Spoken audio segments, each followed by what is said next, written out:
그럼 오늘은 이제 베드로 전서와 후서 말씀을 통해서 신약기론 17번째 말씀을 여러분들과 함께 이제 나눠보도록 하겠습니다. 자, 먼저 베드로 전서의 배경을 이제 먼저 살펴보게 되면 베드로 전서와 후서는 성경에서 누가 기록한 서신입니까? 네, 베드로가 이제 기록한 이제 서신이라는 것을 우리가 아주 쉽게 알 수가 있습니다. 그래서 기록자에 대해서는 이론이나 이견이 전혀 없습니다. 베드로는 어떤 사람입니까? 예수님의 제자들 중에서 가장 유명한 제자요 사도이고, 또한 베드로의 형제는 안드레라고 이렇게 알려지고 있습니다. 바로 이 안드레가 베드로를 예수님께 인도했는데, 베드로의 아버지는 요나라고 이제 불리고 있습니다. 베드로의 본명은 시몬인데 주님께서 그의 이름을 무엇으로 바꿔주셨습니까? 네, 게바, 베드로라고 이렇게 이제 바꿔주셨습니다. 사도행전을 우리가 보게 되면 이제 전반부인 1장에서 12장을 보게 되면은 주로 활동하는 인물이 베드로라는 사실을 우리가 알 수가 있고, 사도행전 15장에서 베드로가 마지막으로 이제 언급되는 것을 우리가 이제 발견할 수가 있습니다. 특히 베드로는 시몬, 또한 베드로, 또한 시몬 베드로, 또한 바요나, 게바, 바요나, 시몬 등 성경에서 아주 다양한 이름들로 이제 불리는데, 게바는 히브리어로 작은 돌이라는 이런 의미를 가지고 있고, 베드로는 그리스어로 번역한 이름입니다. 그러므로 게바와 베드로는 같은 이름이라는 것을 여러분이 이제 아실 수가 있습니다. 베드로는 사도로 부름받은 주님의 제자로서 하늘의 왕국의 열쇠를 이제 받았는데, 주님께서 베드로의 신앙 고백을 들으시고 이렇게 말씀을 하셨던 것입니다. 그 말씀 먼저 보겠습니다. 우리 마태복음 16장 18절에서 19절 말씀을 보십시오.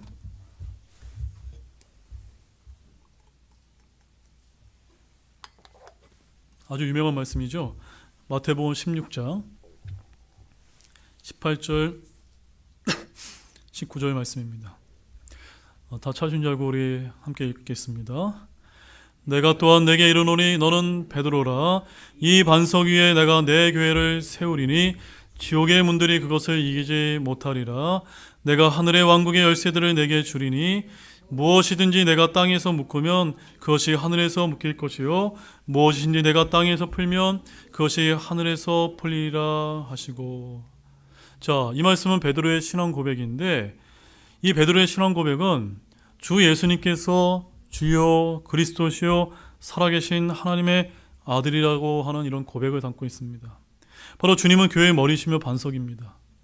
주님은 친히 교회의 기초가 되시며 반석이 되시며, 저와 여러분은 살아있는 돌들로서 그분의 집과 영적인 집으로 건축되어 있는 것입니다. 자, 그런데 여기 이제 우리 19절 말씀에 보게 되면 베드로가 무엇을 받았습니까? 하늘의 왕국의 열쇠들을 받았다라고 기록하고 있습니다. 자, 베드로는 사도들과 더불어서 오순절에 천하 각지에서 온 유대인들에게 회개와 복음을 선포한 바가 있습니다. 베드로는 요한과 더불어서 사마리아로 가서 복음을 듣고 믿은 자들에게 안수함으로써 그들이 성령을 받도록 했습니다. 또한 베드로는 이방인 고넬료의 집으로 보냄을 받았고, 거기서 복음을 전함으로 이방인들이 자신들이 받은 것과 같은 동일한 성령을 받는 것을 보고 그들이 은혜로 구원받았음을 증언하고 있습니다. 베드로가 복음을 선포할 때마다 하늘에서 성령이 내려 임했는데, 이 사건을 통해 믿음의 문을 열도록 베드로가 받은 하늘의 왕국의 열쇠가 바로 복음이라는 사실을 그가 깨닫게 되었던 것입니다. 하늘의 왕국의 열쇠가 무엇이라고요? 복음이라는 사실입니다. 베드로전서의 이제 기록 연대를 잠깐 보면 주 65년경으로 이렇게 알려지는데, 이 책은 주로 일반 서신으로 분류하고 이는 수신자를 특정 개인이나 교회로 지칭하고 있지 않기 때문입니다. 자, 베드로전서는 총 5장으로 이제 구성이 되어 있으며, 핵심은 순례자로서의 그리스도인이 이 땅에서 받는 고난과 연단, 시련과 그 결과에 대한 말씀을 이제 주제로 담고 있습니다. 그리스도인이 이 땅에서 겪는 믿음의 시련은 그리스도께서 나타나실 때의 칭찬과 존귀와 영광으로 드러난다고 말씀하고 있습니다. 또한 그리스도인이 이 땅에서 겪는 슬픔은 훗날 영광이 가득한 기쁨으로 기뻐하게 된다고 말씀하고 있습니다. 자, 베드로전서 1장 8절에서 9절 말씀 한번 보실까요? 1장 8절에서 1장 8절 9절 한번 같이 읽어보도록 하겠습니다. 이것은 너희 믿음의 7절 8절입니다. 시작. 이것은 너희 믿음에 달리니 불로 단련해도 없어지는 금을 단련하는 것보다 훨씬 더 귀하여 예수 그리스도께서 나타나실 때 칭찬과 존귀와 영광으로 드러나게 하려 함이니라. 너희가 그분을 보지 못하였으나 사랑하는도다. 지금도 너희가 그분을 보지 못하지만 그분을 믿고 있으며 말할 수 없고 영광이 가득한 기쁨으로 기뻐하나니 라고 말씀하고 있습니다. 바로 베드로전서에 나오는 독특한 표현 중에 또 하나는 베드로전서 5장 4절 말씀 보시죠. 5장 4절 말씀에 보게 되면 이제 저희들과 같은 이런 목회자들이 받게 될 영광의 왕관에 대한 말씀을 하고 있습니다. 그래서 4절 말씀에 보게 되면은 그러면 목자장께서 나타나실 때 너희가 사라지지 아니하는 영광의 왕관을 받으리라 라고 말씀하고 있습니다. 바로 주님이 양무리를 먹이는 목회자들에게 주어지는 이런 왕관으로서 주님께서 오실 때 받게 될 상속유업의 보상이 이제 여기 언급되어 있는 말씀이 바로 베드로전서의 하나의 중요한 말씀으로 언급이 되어 있습니다. 자, 여기까지가 이제 베드로전서의 배경이고, 베드로전서의 수신자를 좀 보겠습니다. 자, 1장 1절 말씀을 보십시오. 이 베드로전서의 수신자는 소아시아 일대에 흩어져 살던 성도로서 누구에게 쓰여진 책임을 우리가 알 수가 있습니까? 흩어진 나그네들에게 쓰여진 책임입니다. 자, 흩어진 나그네들, 이것은 뭘 뜻하는 것일까요? 흩어진 나그네들, 이것은 지금 소아시아로 알고 있는 곳에 흩어져 있던 유대인 그리스도인들을 가리키는 말입니다. 자, 1장 2절 말씀을 읽어보십시오. 예수 그리스도의 사도 베드로는 본도와 갈라디아와 가파도기아와 아시아와 비두니아에 두루 흩어진 나그네들, 바로 수신자가 누굽니까? 흩어진 나그네들, 바로 흩어진 유대인 그리스도인들을 지칭하는 말입니다. 여기서 나그네들이라고 하는 표현을 여러분 좀 주목하시기 바랍니다. 영어로는 to the strangers라고 되어 있는 strangers. 이 표현은 베드로가 누구에게 쓴 글인지 그 대상을 말씀하고 있는 것입니다. 자, 야고보서 1장 1절에도 널리 흩어진 12지파에게 보낸 서신이라는 것을 우리가 알고 있는데, 베드로전서는 바로 본도와 갈라디아와 갑바도기아와 아시아와 비두니아에 두루 흩어진 나그네들에게 보내는 편지라고 말하고 있습니다. 여기에 언급된 본도, 갈라디아, 갑바도기아, 아시아와 비두니아는 모두 어느 지역에 있는 곳입니까? 지중해 연안 지역에 있는 그런 장소들입니다. 바로 흩어진 유대인들이라고 말하지 않고 흩어진 나그네들이라고 말하고 있다는 점에 우리가 좀 주목할 필요가 있습니다. 왜냐하면 유대인들이 흩어진 것은 언제입니까? 주전 722년에 아시라의 침공으로 한번 흩어진 적이 있었고, 또한 주전 605년경에 바벨론의 침공으로 포로가 될 때 유대인들이 흩어지지 않았습니까? 그 외에도 주변 민족들의 침입으로 여러 차례 포로가 되어서 곳곳으로 유대인들이 흩어져 버렸습니다. 그런데 베드로는 지금 구약에서 흩어진 유대인들에게 이 글을 쓰는 것이 아니라는 점입니다. 사도행전 2장에는 널리 흩어져 있던 유대인들이 유대의 절기를 지키기 위해 예루살렘에 모여든 사람들의 지명이 이제 등장을 하는데, 여러분 사도행전 2장 9절에서 11절 말씀 한번 보십시오. 사도행전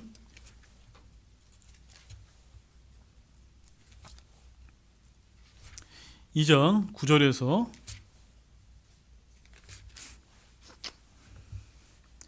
자, 11절 말씀을 좀 보시기 바랍니다. 자, 우리 함께 한번 또 보겠습니다.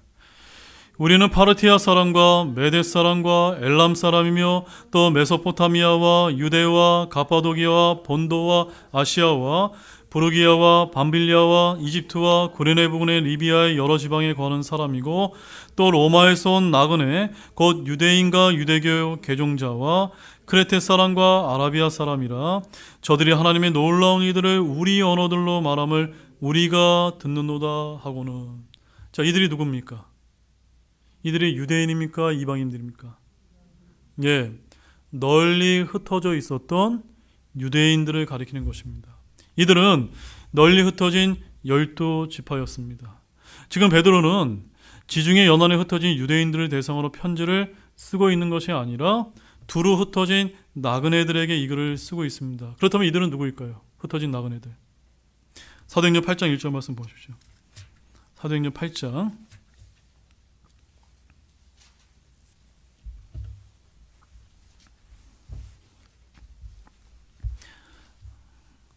이어서 보겠습니다. 사울이 그의 죽음에 시작. 사울이 그의 죽음에 동의하더라. 그때 예루살렘에 있는 교회를 대적하는 큰 핍박이 있어 사도들 외에는 그들이 다 유대와 사마리아의 전 지역들로 널리 흩어졌으며. 자, 흩어진 나그네들 누군지 아시겠습니까? 바로 예루살렘에 믿는 자들이 누구의 죽음으로? 스데반의 죽음으로 인해 박해가 일어나자 바로 유대와 사마리아 지역들로 두루 널리 흩어지게 된 것입니다. 바로 유대인들이 본격적으로 예수님의 이름을 부르는 자들에 대해 박해를 가하기 시작했기 때문입니다. 바로 이들이 베드로가 말하는 누구였던 것입니까? 베드로전서 1장 1절에 말하는 두루 흩어진 나그네들이었던 것입니다. 바로 이들은 흩어져서 유대인 지역교회를 세웠던 것입니다. 사도행전 9장 31절 말씀 보십시오. 한 장 넘기셔서 9장 31절 말씀. 자, 거기 어떤 말씀이 있는지 한번 9장 31절 함께 또 보겠습니다. 그때 온 유대와 갈릴리와 사마리아 전역에서 교회들이 안식을 얻어 든든히 세워지고 주를 두려워하는 가운데 성령님의 위로 안에서 걸으며 크게 늘어나니라. 크게 늘어나. 누가 늘어난 겁니까? 유대인 그리스도인들이 늘어나면서 유대인들로 이루어진 지역교회가 많이 이제 팽창하기 시작됐던 것입니다. 바로 핍박을 통해서 그 숫자가 늘어난 것입니다.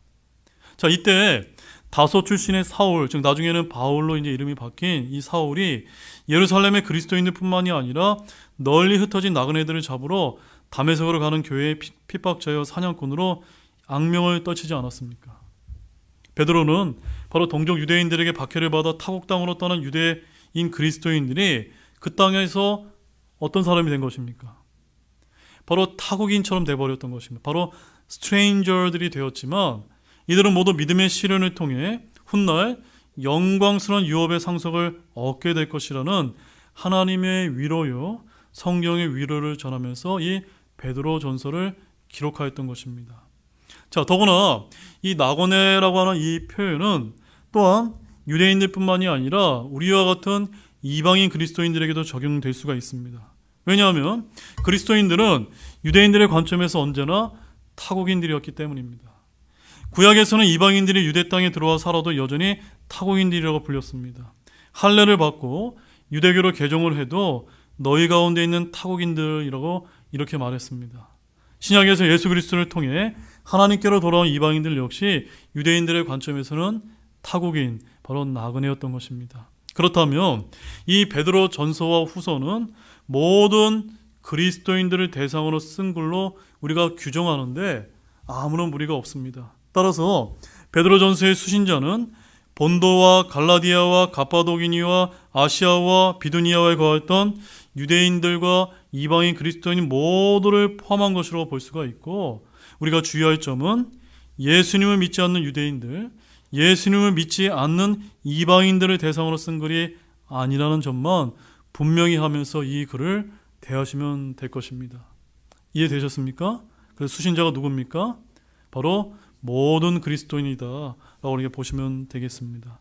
자, 베드로 전서의 중심 메시지는 아까 우리가 베드로전서 1장 6절에서 7절을 읽었고, 자, 네 번째로 특징을 좀 보겠습니다. 자, 첫 번째 특징은 이 베드로전서는 여러 가지 시련에 직면한 성도들을 격려하기 위한 목적으로 기록된 격려서신입니다. 어떤 서신이라고요? 격려서신입니다. 자, 베드로전서의 수신자들은 소아시아 일대에 흩어져 살던 성도들이요 나그네들이 아니었습니까?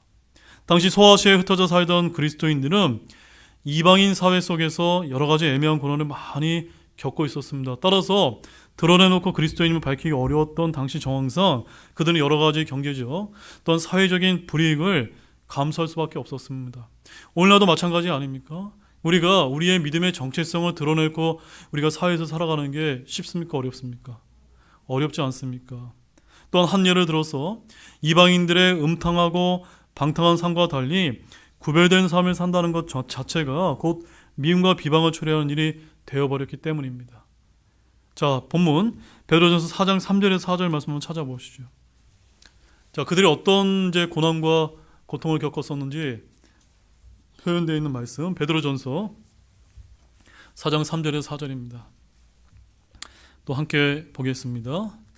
이는 우리가 세욕과 정욕과 과음과 환락과 연애와 가증한 우상숭배 속에서 걸어 이방인들의 뜻을 이룬 것이 우리 삶에 지나간 때로 우리에게 족하기 때문이라. 이러한 점에서 그들이 너희가 자기들과 함께 다름질하여 동일하게 과도한 방탕에 이르지 아니함을 이상히 여기며 너희를 비방하나. 여러분, 옛날에 2000년 전에 그들이 느꼈던 이런 비방과 고난이 지금 우리가 겪고 있는 비방과 고난과 동일합니까? 다릅니까? 동일합니다. 네. 참 놀랍지 않습니까? 특히 다수의 이방인들 중에서 소수의 그리스도인들을 살아가는 이들의 형편은 마치 낯선 환경에 처한 이방인이자 정처 없이 떠도는 나그네와 같았다는 점입니다. 더욱이 로마에서 발생했던 대박해의 소식은 이는 이들에게도 전파되었을 것입니다. 이미 여러 가지 고난 중에 신앙생활을 하고 있는 성도로서는 로마의 대박해의 소식은 커다란 불안과 두려움을 가져다 주지 않았을까요? 소아시아 일대에 흩어진 성도들은 그야말로 오늘 표현해 보게 되면은 불같은 시련이라고 표현합니다. Fiery trial, 불같은 시련. 이 불같은 시련에 직면하고 있었던 것입니다. 바로 이러한 상황에서 기록된 서신으로 불같은 시련에 직면한 흩어진 성도로 하여금 하나님의 은혜에 굳게 서서 고난을 극복하도록 격려하기 위한 격려 서신이 이 베드로전서의 첫 번째 특징입니다. 두 번째 특징은 베드로전서는 성도가 하늘나라를 향해 순례길을 걸어가는 거룩한 나그네라는 신분적 정체성을 확인시켜주는 책입니다. 어떤 신분적인 정체성입니까? 거룩한 나그네입니다. 그냥 우리가 술 먹고 하고 하는 그런 방탕하게 살아가는 그런 나그네가 아니라 우리는 예수님을 믿고 이 세상에서 정말 거룩함을 유지하는 그런 순례자여 나그네의 삶을 살아야 된다는 것입니다. 베드로는 우리 신자들의 불같은 시험에 직면해서 이 땅에서 나그네와 같은 삶을 살아가지만 그들의 신세를 영적으로 승화시키고 있습니다. 세상적 관점에서 보면 이방인들과 나그네들로서 어려운 삶을 살아가지만 영적으로 우리는 어떤 사람입니까? 하나님의 택하심을 받은 거룩한 백성이며 또한 영원한 상속 유업인 천국을 향해 순례의 길을 걸어가는 거룩한 나그네들이다라는 신분적인 정체성을 확인시켜주는 것입니다. 그 말씀이 어딘지 한번 찾아보겠습니다. 베드로전서 2장 9절에서 11절 말씀입니다. 베드로전서 2장 9절 11절 말씀만 함께 보겠습니다. 먼저 9절 말씀 읽겠습니다. 그러므로 너희는 선정된 세대요 왕가의 제사장이요 거룩한 민족이요 특별 소유의 백성이니 이것은 너희를 어둠에서 불러내어 자신의 놀라운 빛으로 들어가게 하신 분에 대한 찬양을 너희가 전하게 하려 함이라. 아시겠습니까? 11절 말씀. 극진히 사랑하는 자들아 내가 나그네와 순례자인 너희에게 간청하노니 혼을 대적하여서 하는 육체의 정욕들을 삼가라. 저와 여러분 같은 이런 그리스도인들을 뭐라고 지칭합니까? 나그네요 순례자다. 이런 거룩한 순례자의 정체성을 가지고 살아가는 모두가 되시기를 원합니다. 바로 이것을 확인해주는 책의 베드로서의 두 번째 특징이었고, 세 번째 특징은 이 베드로전서에는 잘 들으십시오. 베드로전서에는 고난을 받는다는 뜻을 지닌 동사가 12번이나 사용될 정도로 성도가 겪게 되는 고난에 대한 어떤 인식과 자세를 이제 가져야 하는지를 아주 잘 알려주는 그런 책입니다. 자, 베드로전서는 거룩한 나그네는 신분적 정체성을 가지고 성도들이 이 땅에서 살아가게 되면서 겪게 되는 고난에 대해서 교훈하고 있는데, 자, 3장 14절과 17절 말씀 보십시오. 베드로전서 3장 14절 먼저 보겠습니다. 함께 읽겠습니다. 그러나 너희가 의로 인해 고난을 당하며 행복하니 그들이 두렵게 하는 것은 무서워하지 말고 불안해하지 말며. 자, 이 말씀을 우리가 주의해서 봐야 되는데 어떻게 고난을 받아야 된다고 말씀하고 있습니까? 의로 인하여 고난을 받으면 행복한 겁니다. 근데 여러분들이 세상에 가서 내 멋대로 살고 정욕으로 불의로 고난을 받게 되는 것은 행복합니까? 안 행복합니까? 그건 행복한 일이 아닙니다. 말씀대로 살고 말씀대로 순종해서 고난을 당하게 되면 행복한 것이다 라고 말씀하는 것입니다. 17절 말씀 보십시오. 또 이어서 보겠습니다. 너희가 잘 행함으로 고난받는 것이 하나님의 뜻이라면 악을 행함으로 고난받는 것보다 그것이 더 나으리라. 어떻게 행함으로 고난을 받는 것이 하나님의 뜻이라고요? 잘 행해야 되는 것입니다. 그래서 내가 제대로 하나님의 말씀대로 하지도 않았는데 고난받은 것 때문에 낙심하고 좌절하고, 이것은 어리석은 일인 것입니다.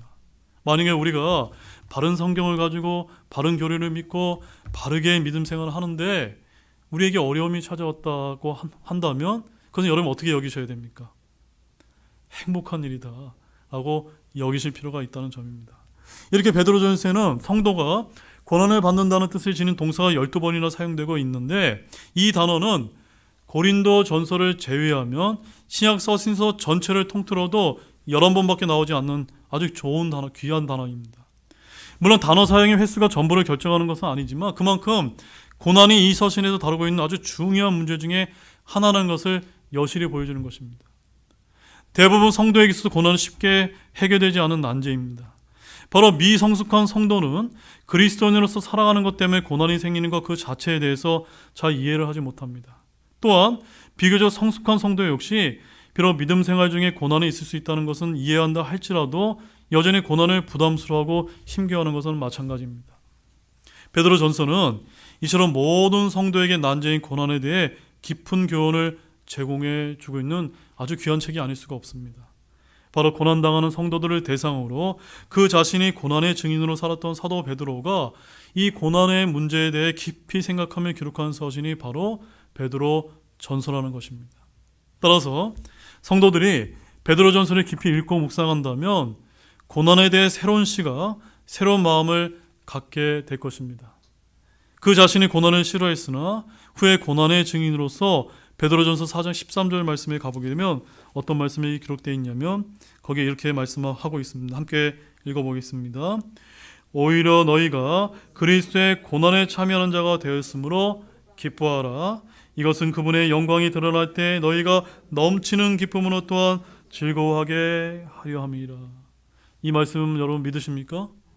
아멘으로 여러분 믿으시기 바랍니다. 바로 이 말씀처럼 베드로 역시 변화되었는데 그의 변화처럼 오늘날 저와 여러분들도 그리스도인으로 인해서 받는 고난에 대한 새로운 시각과 인식을 가지고 살아갈 수 있는 모두가 되시기를 바랍니다. 자, 다시 한번 베드로전서 4장 12절에서 13절 말씀 힘차게 한번 읽어보도록 하겠습니다. 사랑하는 자들아, 너희를 단련하고 오는 불같은 시련에 관하여는 마치 이상한 어떤 일이 너희에게 일어난 것 같이 이상히 여기지 말고 오히려 너희가 그리스도의 고난에 참여하는 자가 되었으므로 기뻐하라. 이것은 그분의 영광이 드러날 때 너희가 넘치는 기쁨으로 또한 즐거워하게 하려 함이라. 아멘이시죠? 영광이 있으려면 무엇이 있어야 됩니까? 고난이 있어야 된다는 겁니다. 고난 없는 영광은 없습니다. 그러므로 우리가 그리스도인으로서 겪게 되는 불같은 시련이 다가온다 할지라도 그것은 전혀 이상한 일이 아니라는 이 말씀이 우리에게 얼마나 큰 위로가 됩니까? 맞습니까, 여러분? 자, 그럼 네 번째로 베드로전서의 구조입니다. 자, 1장에서 2장 10절까지는 산소망을 다루고 있고 2장 11절에서 4장 11절까지는 그리스도인의 삶을 다루고 있습니다. 그 다음에 4장 12절에서 5장까지는 하나님의 영광을 위한 고난을 다루고 있으면서 총 5장으로 구성되어 있지만 세 부분으로 이제 나눠져 있습니다. 특별히 한 가지만 말씀 보게 되면 여러분 베드로전서 2장 4절에서 10절 말씀을 좀 보게 되면은 베드로전서 2장 4절에서 10절 말씀을 보게 되면 여기에 아주 6절 말씀에 으뜸 모퉁이 돌이 예수 그리스도라는 사실이 이제 말씀하고 있고 베드로는 여기서 세 가지 살아있는 것을 이야기합니다. 그것이 무엇일까요? 그것은 바로 산소망, 산말씀, 산돌이다라고 이런 말씀이 기록된 아주 중요한 말씀인 것입니다. 세 가지가 무엇이라고요? 산소망, 산말씀, 산돌입니다. 바로 저와 여러분들이 이것들을 붙들고 살아가야 될 성도라는 것을 알려주는 것입니다. 자, 그럼 베드로 후서를 좀 보겠습니다. 자, 베드로 후서의 배경은 이 후서 역시 3장으로 기록되어 있고 저자는 베드로전서 마찬가지로 사도 베드로가 썼습니다. 자, 기록 연대는 대부분 주 66년경이라고 이제 말하고 있습니다. 베드로가 이 편지를 쓸 때 시점이 중요한데 이 베드로 후서를 쓸 때는 자신의 죽음을 얼마 앞둔 그런 시점에 쓴 것으로 이렇게 알려지고 있습니다. 자, 1장 13절과 14절 말씀 보십시오. 자, 그 말씀을 읽어보면 우리가 그것을 잘 알 수가 있는데 함께 한번 읽어보겠습니다. 참으로 내가 이 장막에 있는 동안에 너희가 기억하게 하여 너희를 일깨우는 것이 합당하다고 생각하노니 이는 우리 주 예수 그리스도께서 내게 보여주신 것 같이 내가 머지않아 반드시 나의 이 장막을 벗어내야 할 줄을 알기 때문이라. 여러분, 장막이 무엇입니까? 네, 바로 우리의 육신, 우리의 몸이 여기서 장막이라고 이제 표현하고 있는. 그래서 이 말씀을 통해서 바로 베드로가 죽기 얼마 안 놔둔 시점에서 이 베드로 후서를 이제 썼음을 알려주는 것입니다. 베드로는 자신이 언제 죽을지 알고 있음을 보여주는데 이 서신을 쓴 후 곧 죽었던 것으로 이렇게 보는 것입니다. 그러나 성경은 베드로가 어디서 죽었는지 기록하고 있을까요? 없을까요? 기록하고 있지 않습니다. 그런데 로마 카톨릭은 어떻게 주장합니까? 로마 카톨릭은 베드로가 어디서 죽었다고 주장하죠? 로마에서 죽었다고 하면서 그의 무덤 위에 성 베드로 성당을 이제 지었다고 주장하는데 이것은 근거가 전혀 없는 그냥 소설일 뿐이라는 점입니다. 베드로가 바울과 함께 로마에 체류했을 뿐만이 아니라 로마의 교회를 세우는 등 활발한 포교 활동을 하다가 네로 치하에서 순교했다고 주장하면서 베드로의 무덤 역시 로마에서 발견됐다는 등의 이야기는 모두 로마 카톨릭이 지어낸 하나의 거짓 소문이요 허구라는 사실입니다. 바로 이것 때문에 영화도 만들어지지 않았습니까? 어떤 영화죠?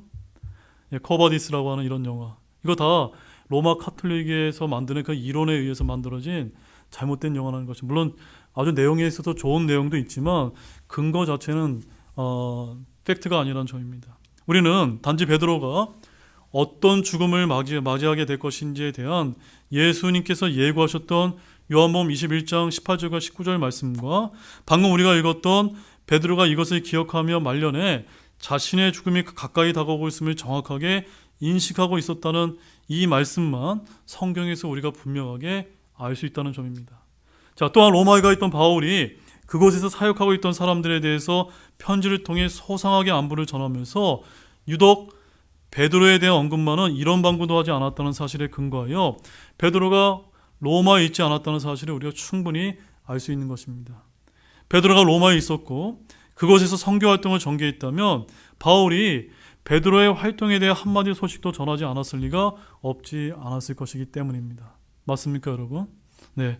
자, 그러면 두 번째로 이제 베드로서의 기록 목적입니다. 두 가지 이제 중요한 목적이 있는데, 첫 번째는 이 베드로의 후서의 기록 목적 첫 번째는 바로 우리와 같은 성도들에게 주의 말씀을 기억하게 하기 위해서였다는 점입니다. 자, 1장 12절 말씀을 가보게 되면은 베드로가 자신의 죽음이 임박하면서 성도들에게 뭔가를 기억하기 위해서 이 편지를 썼다고 말하고 있습니다. 1장 12절에 이렇게 말하고 있습니다.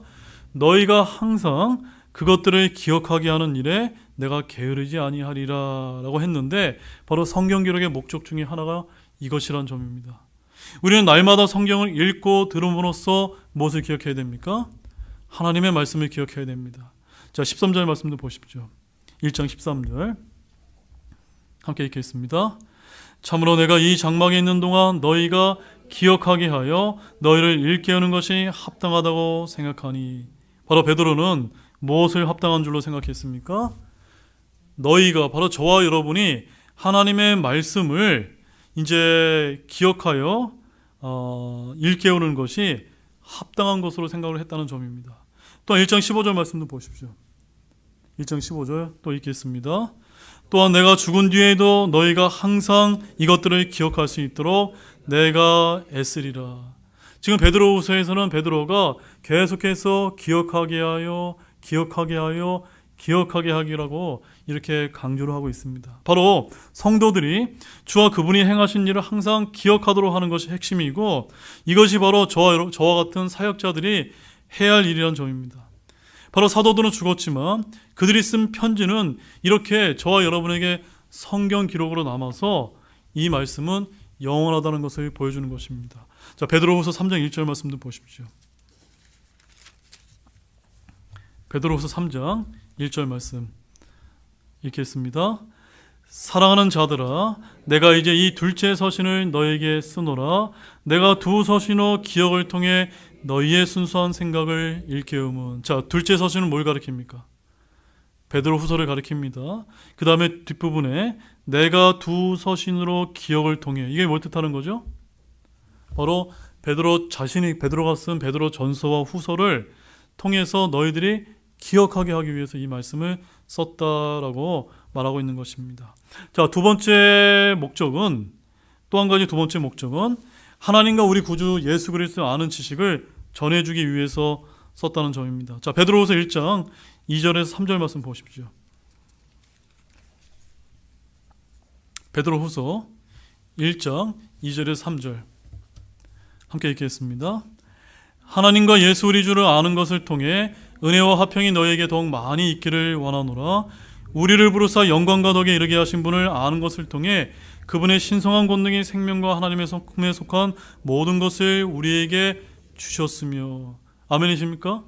네, 이런 것을 주셨습니다. 바로 베드로후서 1장 2절에는 하나님의 지식, 곧 우리 주 예수 그리스도의 지식을 통해 은혜와 화평이 배가가 된다라고 이렇게 우리에게 알려주고 있습니다. 또 이어지는 3절에서는 그분을 아는 지식을 통해 하나님께서 우리에게 모든 것을 주셨다고 말씀합니다. 그리고 베드로후서 1장 5절과 6절에는 지식이 덕 위에 절제 아래 있어야 된다고 강조하는데 5절과 6절 말씀도 이어서 보겠습니다. 이것과 더불어 열심을 다하여 너희의 믿음의 덕을, 덕의 지식을, 지식의 절제를, 절제의 인내에, 인내의 하나님의 성품을. 이 말씀 굉장히 중요합니다. 여러분이 믿는 것이 참 중요한데 믿음에 뭘 쌓아야 됩니까? 덕을 쌓아야 됩니다. 덕을 쌓아야 돼요. 그 다음에요, 지식, 그 다음에 절제, 그 다음에 인내, 그 다음에 하나님의 성품. 그러니까는 무엇이 제일 중요한 겁니까? 하나님의 성품이 중요한 겁니다. 우리가 예수님을 믿었다고 내 입으로 고백하면서 하나님의 성품이 드러나지 않는다면 이것은 정말 우리가 진짜 그리스도인이라고 부를 수 있습니까? 부를 수 없다는 것입니다. 또한 1장 8절에서는 우리 주 예수 그리스도의 지식에서 빈약하거나 열매를 맺지 못하는 자가 되지 않아야 됨을 여기서 강조하고 있는데 8절 말씀 보십시오. 이것들이 너희 안에 있어 풍성하며 그것들이 너희가 우리 주 예수 그리스도를 아는 것에 빈약하거나 열매를 맺지 못하는 자가 되지 아니하게 하리라. 여러분, 이것들이 무엇입니까? 앞에서 다뤘던 믿음, 덕, 지식, 절제, 인내, 하나님의 성품이지 않습니까? 이것들이 우리 안에 어떻게 해야 된다고요? 풍성해야만 무엇이 충족이 됩니까? 예수 그리스도를 아는 것에서 빈약해지지 않는 것입니다. 또한 우리를 통해서 무엇이 나타납니까? 열매들이 드러나는 것입니다. 아시겠죠? 그래서 성경 공부도 열심히 해야 되고 순종도 열심히 해야 되고 덕도 쌓아야 되고 지식도 쌓아야 되고 하나님의 성품도 가지게 될 때 우리 안에서 좋은 열매들이 이제 맺히게 되는 것입니다. 이렇게 베드로후서는 주 예수 그리스도의 지식, 즉 예수 그리스도를 아는 지식에 대해서 반복적으로 말하면서 이 지식이 우리를 세상의 오염에서 벗어나게 하고 이 지식면에서 성장하라고 강조하는 책입니다. 자, 베드로후서 2장 20절 말씀 보십시오. 이런 지식을 갖게 될 때 우리가 어떻게 되는지 베드로후서 2장 20절 읽겠습니다. 만일 그들이 주고 구원자 예수 그리스도를 아는 것을 통해 세상의 오염에서 벗어난 뒤에. 네. 아시겠습니까? 어떻게 하면 오염에서 벗어날 수가 있습니까? 그런 것들을 잘 쌓아서 예수님을 아는 지식에 있어서 우리가 충만하게 될 때 오염에서 벗어날 수 있습니다. 또 3장 18절 말씀 보십시오. 3장 18절 말씀. 이 말씀도 중요합니다. 함께 읽겠습니다. 오직 은혜면에서 성장하고 우리 주 구원자 예수 그리스도를 아는 지식면에서 성장하라. 네. 여러분, 예수님을 아는 지식면에서 성장하고 싶습니까? 그럼 무엇에서 먼저 성장해야 됩니까? 은혜면에서 성장해야 됩니다. 네. 하나님의 은혜가 충만하게 있는 가운데 그 안에서 예수님을 아는 지식이 함께 자라날 수 있다는 사실을 믿으시기 바랍니다. 따라서 베드로는 잘 들으십시오. 여기서 이 베드로 후서에서는 지식을 매우 강조하고 있는데 이는 철학적 지식, 신학적 지식이 아니라 바로 하나님을 아는 지식, 예수님을 아는 진리의 지식을 가리키는 것입니다. 그런데 이 지식은 그저 내가 머리에 쌓는 그런 지식을 가리킨 게 아니라 성경에 보면 알다, know라고 하는 단어는 그저 머리에 쌓는 지식을 가리킨 것이 아니라 남자와 여자가 육체적인 결합을 통해서 한 부부가 되는 것 같은 그런 알을 뜻하는 것입니다. 바로 오늘날 성도들이 영적 지식을 단지 교리나 논쟁이나 다툼과 싸움을 하는 데 사용하고 교회 분열을 야기하는 것처럼 부정적으로 생각하는 경향이 있는데, 우리가 성경 말씀을 바르게 공부하고 또한 그 의미를 깊이 파고드는 것을 머리가 커진다, 교만해진다, 바리새인처럼 된다, 위선자가 된다는 등등의 부정적인 접근을 하는 것은 문제가 있습니까? 없습니까? 문제가 있는 것입니다. 바로 구원과 더불어 성도들이 진리의 지식에 이르는 것은 누구의 뜻일까요? 하나님의 뜻인 것을 아시기 바랍니다. 그래서 디모데전서 2장 4절에 이런 말씀이 기록되어 있습니다. 그분께서는 모든 사람이 구원을 받고 진리를 아는 데 이르기를 원하시느니라. 아멘이시죠? 네, 우리는 진리의 지식, 예수님을 아는 지식, 하나님을 아는 지식에 있어서 성장해 가야만 됩니다. 바로 구원받은 성도는 진리의 지식 면에서 성장해야 됩니다. 하나님은 지식의 보화입니다. 주의 말씀은 지식의 말씀입니다. 그리스도 예수님 안에는 지혜와 지식의 모든 보화가 감춰져 있다고 골로새서 2장 3절에서 말씀합니다. 따라서 우리는 지식이 충만하여 서로를 훈계할 수가 있고 그 지식은 형제들을 무너뜨리고 망하게도 할 수 있다는 사실을 아시면서 늘 겸손한 마음으로 주님의 알아가는 지식을 추구하는 모두가 되시기를 원합니다.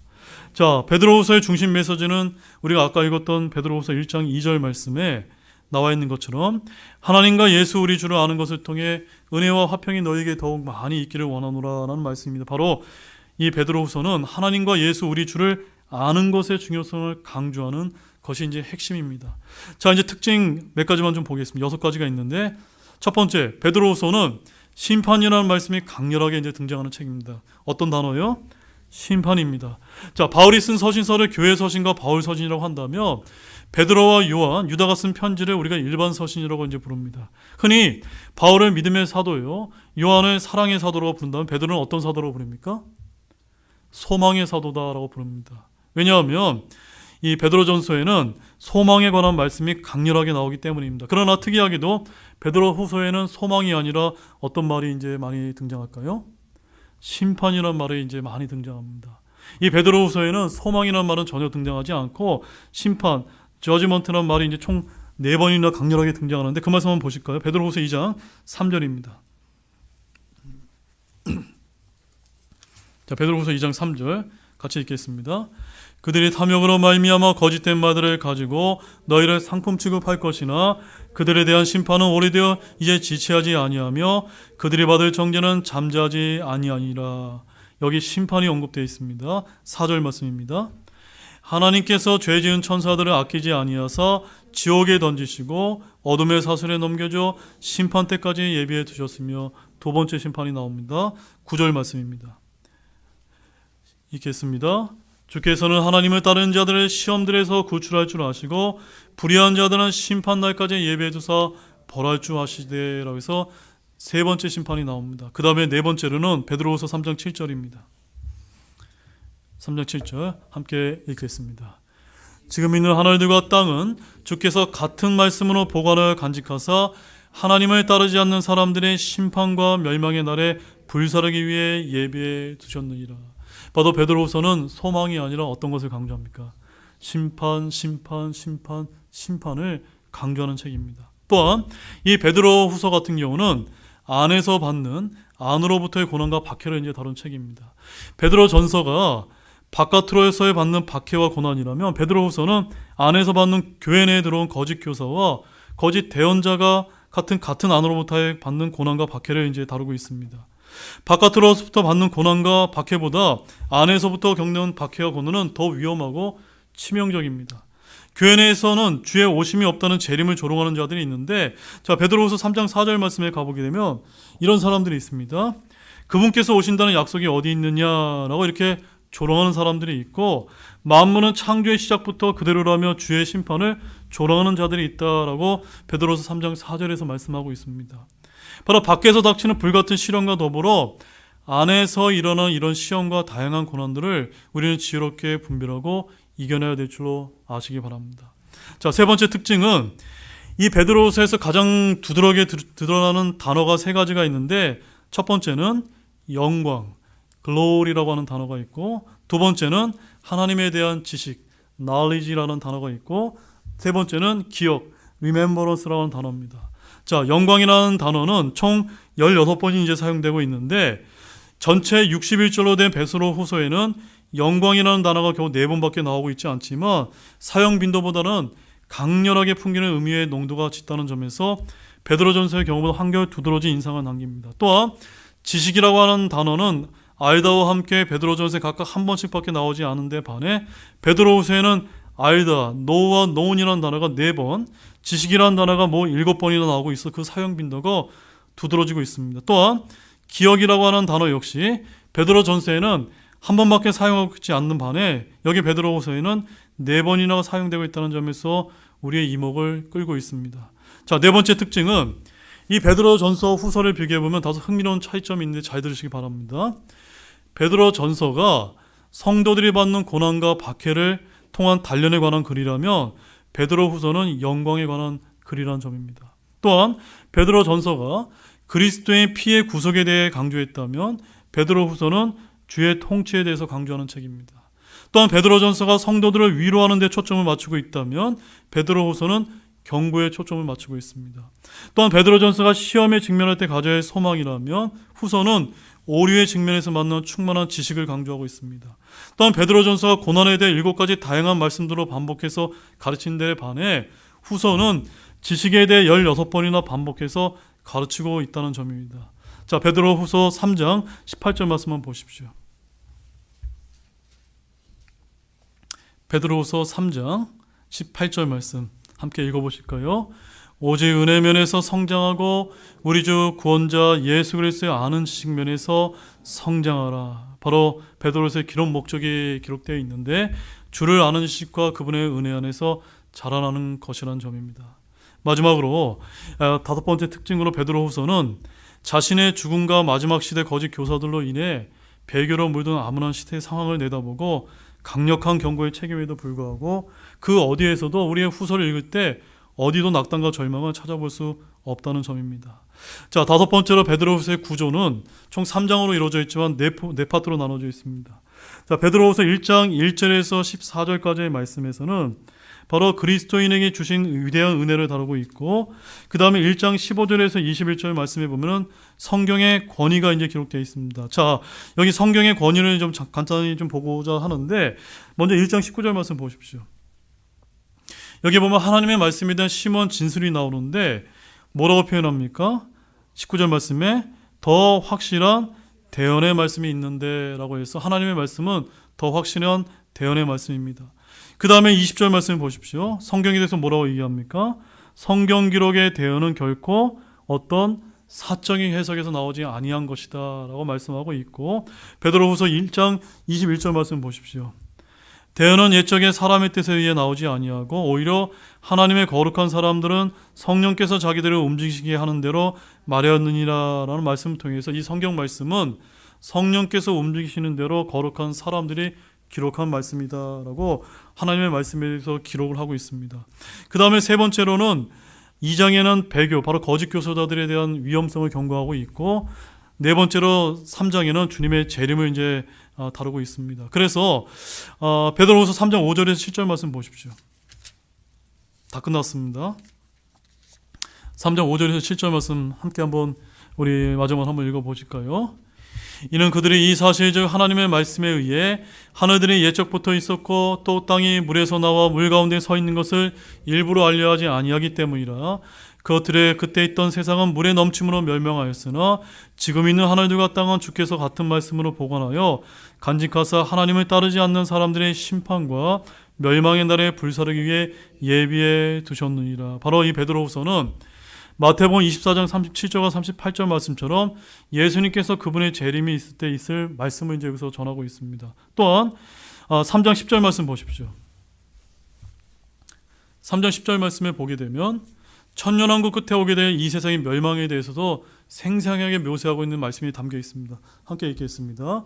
그러나 주의 날에 밤에 도둑같이 오리니 그날에 하늘들이 큰 소리와 함께 사라지고 원수들이 뜨거운 열에 녹으며 땅과 그 안에 있는 일들도 불태워지리라 라고 하면서 재림을 가리키고 있고 천년왕국 끝의 일을 가리키고 있고, 그 다음에 3장 11절과 14절에 그런 날이 오기 때문에 우리가 어떤 삶을 살아야 되는지를 마지막으로 이제 강조를 하고 있습니다. 함께 또 읽어보도록 하겠습니다.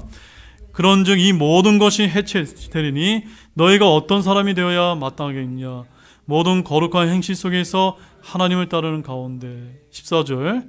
그러므로 사랑하는 자들아 너희가 그러한 것들을 기다리나니 너희가 점도 없고 흠도 없이 화평 중에 그분께 발견되도록 힘쓰라. 아시겠습니까? 마지막으로 3장 13절 말씀 보십시오. 3장 13절 함께 읽겠습니다. 그럼에도 불구하고 우리는 그분의 약속에 따라 의가 구하는 새 하늘과 새 땅을 기다리리라. 여러분 기다리시는 거 맞습니까? 바로 이 말씀을 통해서 베드로는 마감을 이제 하고 있는 것입니다. 끝으로 3장 18절에 오직 은혜면에서 성장하고 우리 주 구원자 예수 그리스도의 아는 측면에서 성장하라고 하는 이 말씀을 통해 우리가 하나님의 말씀을 통해서 자람에 대해서 강조를 하고 있습니다. 자, 간략하게 이제 요약을 해보자면 베드로 전서는 바로 어디로부터의 고난을 이제 다루고 있습니까? 외부로부터 바깥으로부터의 고난에서 우리가 견디는 것에 대한 말씀을 다루고 있고, 베드로 후서는 내부 안으로부터의 고난을 통해서 우리가 영광, 하나님을 아는 지식을 통해서 승리하는 삶을 강조하는 말씀이 기록되어 있는 말씀입니다. 자, 기도하고 마치도록 하겠습니다.